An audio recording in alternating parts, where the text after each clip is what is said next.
Wel, Optometrydd Cymunedol yw optegydd sydd yn gweithio yn y gymdeithas. Maen nhw'n rhwydd iawn i fynd at, rhwydd i wneud y pwyntiadau, a beth mae'r optegydd yn wneud yw profion llygad.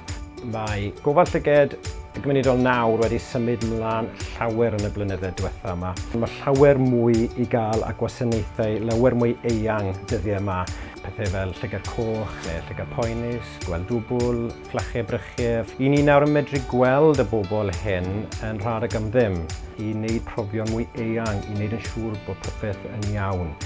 Wel, dylai'r cyhoedd feddwl am dod i weld ni yn gyntaf yn lle'r doctor. Oherwydd mae da ni yr offerynnau, peiriannau, technoleg a'r gallu i ddelio da unrhyw beth llygad.